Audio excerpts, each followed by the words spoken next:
ہمارا ساتھ دے رہے ہیں. اللہ سے دعا ہے کہ اللہ حاجی محمد رفیق صاحب رحمہ اللہ کے تمام گناہوں کو بخشے اور اپنی صدقہ جاریہ اور تمام نیکیوں کو قبول فرمائے اور انہیں جنت الفردوس میں اعلیٰ مقام عطا فرمائے. اور تیسرا چچا محترم ڈاکٹر حبیب اللہ صاحب کی شخصیت ہے جنہوں نے والد محترم کو اس ادارہ کو قائم کرنے سے لے کر پروان چڑھانے تک ہر اہم موڑ میں ساتھ دیا اور حوصلہ افزائی کیا. اللہ سے دعا ہے کہ چچا محترم کو صحت و تندرستی عطا فرماتے ہوئے ان کی عمر میں اضافہ عطا فرمائے تاکہ ان کا سایہ ہم لوگوں پر دیر تک رہے. آمین.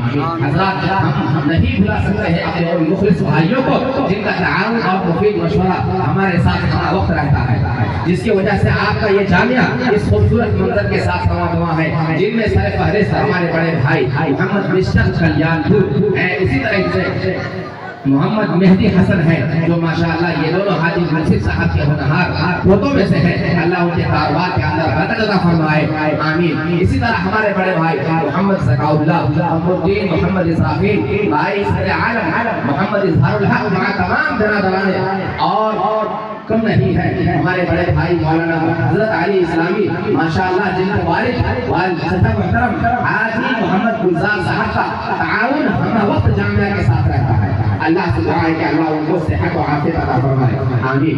محترم حضرت قوم ملت اور محسنین حضرات قلت وسائل کے باوجود ذمہ داران جامعہ اور اراکین جامعہ خصوصاً ناچیز ہم وقت جامعہ کے تمام شعبے ذات کو پروان چڑھانے میں راتوں دن لگے رہتے ہیں. چاہے تعلیم کو بہتر سے بہتر بنانے کی بات ہو, طلبہ کی سہولت کی خاطر کھانے پینے رہنے سہنے نہانے دھونے اور صفائی ستھرائی کی بات ہو, یا طلبہ کی سہولت کی خاطر تعمیری کام یعنی ہاسٹل یا ان کے لیے حال کی تعمیر کی بات ہو. حضرات گزشتہ سال آپ جیسے مخلص حضرات کے تعاون اور امداد سے سامنے والے بلڈنگ یا اوپر چدرا والے چند کمرے ہاسٹل کے لیے تیار کیے گئے اور ماشاءاللہ اس سال بھی آپ جیسے مخلص حضرات کے تعاون سے مسجد کی بالائی حصہ قلت وسائل کی بنا پر ناظرین جامعۃ الامام بخاری کمپلیکس رحمت نگر سبتری مدھیہ پردیش نیپال و ناظرین جامعہ شمس الہدی الاسلامیہ کشن پور سبتری مدھیہ پردیش نیپال فضیلت الشیخ عزت مآب جناب حافظ ولی اللہ رجاء اللہ رحمت اللہ حفظ اللہ وتولہ استقبالیہ کلمات و جامعہ کے روزمرہ کے حالات و معاملات آپ عوام الناس تک باتیں پہنچاتے ہیں. محترم حضرات ہم سبوں کے دلوں اور ذہنوں میں یہ بات گردش کرتی رہتی ہے اب مدارس والے بچوں سے فیس لیتے ہیں تو پھر ان کا یہ ہونا کیوں. تو میں آپ سے بالکل یہ واضح طور پر عرض کر دینا مناسب سمجھتا ہوں کہ اس میں کوئی شک نہیں کہ بچوں سے کچھ فیس لیے جاتے ہیں مگر وہ فیس بچوں کے 2 ٹائم کھانے اور ناشتے کے لیے نہ کافی ہوتا ہے بلکہ ہر بچے پر تقریباً ہر ماہ 2000 روپے کا مزید صرفہ آتا ہے. اس کے علاوہ اساتذہ ملازمین بجلی بل اور دیگر اخراجات ہیں جن کے لیے ہر ایک ماہ ایک موٹی رقم درکار ہوتا ہے اور نتیجتاً مرکز محفوظ ہو جاتا ہے. اس لیے آپ تمام حضرات سے گزارش ہے کہ اس مسئلے کو سنجیدگی سے سوچیں اور اپنے یا قوم کے بچوں کا مستقبل سنوارنے کے لیے نیز دین اسلام کو باقی رکھنے کے لیے خصوصی امداد کے علاوہ اپنی زکات کی رقم رمضان المبارک اور فصل اگہنی کے موقع سے مرکز تحفیظ کو دے جس سے مرکز اپنی ضروریات کو پوری کر کے تعلیمی مشن کو جاری رکھ سکے. اللہ آپ حضرات کو اس کا بہترین اجر عطا فرمائے گا انشاءاللہ. وہ گارجین حضرات بہت ہی مبارک ہے بات جو مستحق ہے جن کے بچوں نے اس سال حاضر بننے کا شرف حاصل کیا ہے کیونکہ احادیث مبارکہ میں اس والدین کے لیے بے شمار فضیلتیں آئی ہیں. بلکہ ایک حدیث کے اندر آپ صلی اللہ علیہ وسلم نے فرمایا کہ جو والدین اپنے اولاد کو حافظ قرآن بنائے ہوں گے اسے بروز قیامت دو ایسے لباس پہنائے جائیں گے جس کی قیمت دنیا اور آخرت حقیقہ ہوگی.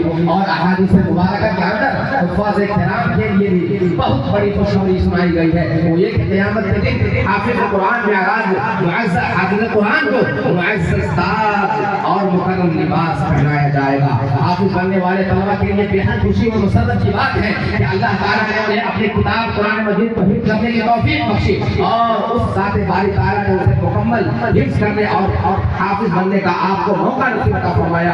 مگر یاد رکھیں قرآن مجید کو جہاں حفظ کرنا مشکل اور بڑا کام ہے اس سے کہیں زیادہ مشکل اور بڑا کام اس کو اپنے سینوں کے اندر اور اپنے دلوں کے اندر محفوظ اور باقی رکھنا ہے. کیونکہ میں خود بھی حافظ ہوں اس لیے آپ کے لیے چند باتیں عذرا ہے ہمدردی ذکر کرتا ہوں.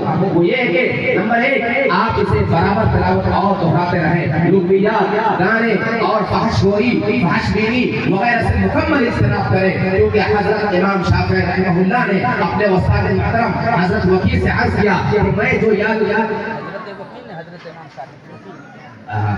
حضرت وکیل نے امام شافعی سے عرض کیا کہ میں جو یاد اور حفظ کرتا ہوں اسے بھول جایا کرتا ہوں. تو امام شافعی نے امام حضرت وکیل نے یہ وصیت انہیں فرمائی. یہ جو حضرت امام شافعی نے مجھے یہ وصیت فرمائی کہ میں تمہیں وصیت کر رہا ہوں یہ بھولنے کی بیماری تمہیں اس وقت تک نہیں چھوڑے گی جب تک تم گناہ والے کام گناہ والی باتیں گناہ والے حرکات و سکنات کو نہ چھوڑو گے.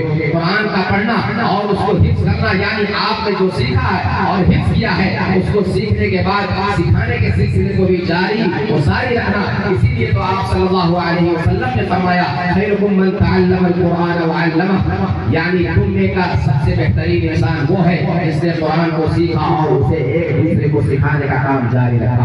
آخر میں ہم اراکین جامعہ شمس الہدیٰ الاسلامیہ اور جامعہ الامام بخاری کمپلیکس سے تمام معزز اساتذہ کرام کے بے حد شکر گزار ہیں کہ آپ سبھی حضرات نے دینی ہمدردی اور امانت داری کا ثبوت دیتے ہوئے تعلیم انتظام و انصراف دیکھ بھال غرض کے سارے میدان میں پورے لگن اور دھن کے ساتھ اور خلوص و محبت کے ساتھ دونوں جامعہ کو جاری اور ساری رکھنے میں ہمارا بھرپور ساتھ دیا. خصوصاً ہم کے حق شکر گزار ہیں. ماشاءاللہ جزاکم اللہ و احسن الجزاء. پروردگار عالم شیخ عزت مآب کی یہ خدمات کو قبول فرمایا دارین کامیابی عطا فرمائے.